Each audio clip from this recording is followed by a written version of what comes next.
Hi, I'm Eric Smith. I'm the associate producer on EverQuest Next and EverQuest Next Landmark. I'm Jake Sones. I'm the lead building and UI designer on EQN and EQN Landmark. We're going to show you some of the more advanced tools today. So, over the last month, a lot of things have changed. We've gone through a couple more iterations, and it's just really fun and exciting to be able to show you guys how things have changed. The state of the tools right now, there's a lot of new stuff, but keep in mind that a lot of this is still not quite final. You're going to probably see some debug stuff, some stuff that's definitely not ready to go out into the game itself. But we wanted to take some time and show you what we're thinking, what direction we're headed. So, do you want to talk about the selection volume? Yeah, so selection tool has actually changed a little bit since the last time we've shown it. A lot of people have been asking for the ability to move the box once you've actually made a selection. So we've added a widget in there that will actually allow you to move it on any axis. So let's say I need to create a block. I can fill this, and I can switch back and then make another one, and make another one, and so on. And that allows you to keep the same proportion. Alternatively, you could probably do that with copy and paste, but this allows more. It's quicker iteration, basically. It's much faster. Oh, actually, could you bring that selection volume back up? Yeah. One of the things that we also changed is you can kind of see the dotted line on the bottom there that helps you see things through the ground, so you have a better sense of where things are at. We've shown you Line Tool before, and I think it's kind of, we haven't really focused on how powerful the tool is and all the things that you can do with the tool. So Eric was just showing me this corner trick earlier, and I think it's a pretty good example of what kinds of things you can do. You want to talk about what you did real quick? Because and then you can actually change the sizes of the brush from end to end. I can actually create corners by making the brush smaller and bringing it up to the corner here. So that actually makes, like, if you're trying to make a corner of a castle or something and make it at a angle other than 45 degrees, that's the easiest way to do it. Yeah, and keep in mind that a lot of this stuff is still earlier on, so there's definitely some more polish that's going to go into this, but the ease of use is something that we're really happy with and something that we're going to keep focusing on. So this is something I've been working on in a castle. It's basically just a bunch of stairs with columns and arches. And what I want to do is make this on the other side, but mirrored. So what we can do is we can actually take this entire thing, copy it, go on this side, paste it, and then hit M to mirror. Oops. You want to make sure you're in the right axis. There you go. So the benefit of mirroring is that you can have it face a different direction as opposed to just rotating it.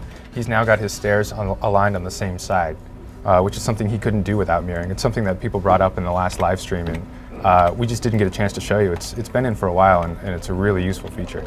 Cool. So yeah, basically you can see I've now pasted this on the other side, and it's mirrored.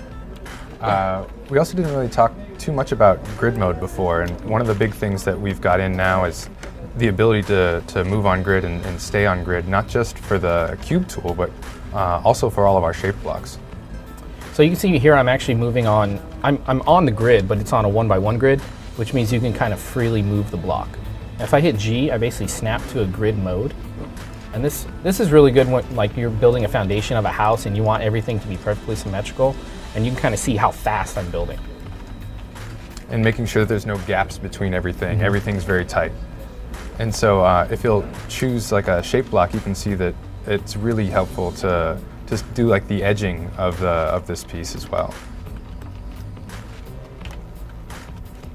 Again, it's sticking to the grid, which just makes this so fast. You don't have to worry about getting it right along the edge or worrying about something hanging off. It just snaps to grid, and again, you can build really quickly. But again, you're not constrained to that. At any point, you could decide that you want to go off grid and move in as finite a space as we allow you to. So it's a really powerful tool and a really powerful way to use it. Right. So these arches are a pretty interesting shape. You want to talk about how you made some of them? Yeah, so I mean, the arch is pretty common piece in architecture. So there are lots of ways to build arches in our game. In this method, I actually went with a individual box and made a kind of abstract arch. And from here, you can actually take the selection tool, grab this whole thing, and basically just smooth it out until it is a smooth arch. So Nice. Yeah, it works really well. There you go. I mean, that took, 5 seconds. I know you guys have a lot of questions from the previous live stream, so we're going to try and answer a few right now. So people were asking if buildings can float, if we can make things that float, and we absolutely can. We can do that right now. Eric's making a selection volume, and he's just going to pull that selection volume up off the ground and fill it, and voila, you now have a floating foundation that you can use to build whatever you want on top of. People were asking if you could use cube and sphere for every tool. Yeah, every tool we have, you can use it in either mode, and we found it pretty useful. There was a time where I thought maybe we wouldn't need cube in specific modes like painting, but it turns out when you're doing edging along things, it's really important to have that nice straight line. So we kept them on all the tools.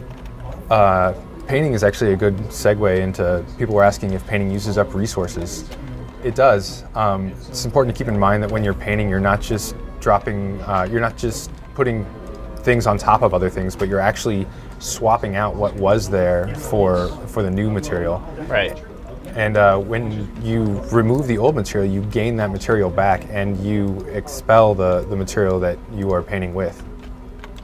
You can see how Eric's cutting away. It's important to remember that it's not just the surface voxels that are changing, but as large as the sphere is, you are painting everything that touches it. People were asking about interactive props like doors and things like that. They're absolutely planned. We have a couple that are in process right now. We're not quite ready to show them, but they'll be coming along, so keep your eyes peeled. Flying in your plot is another thing that came up.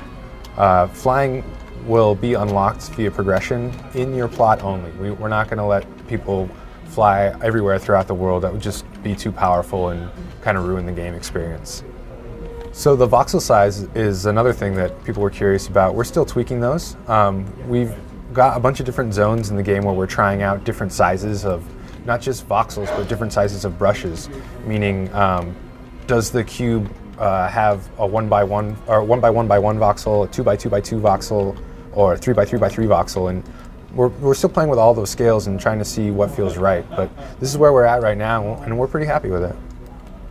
All right, that about wraps it up for advanced tools. Hopefully we've answered some of your questions.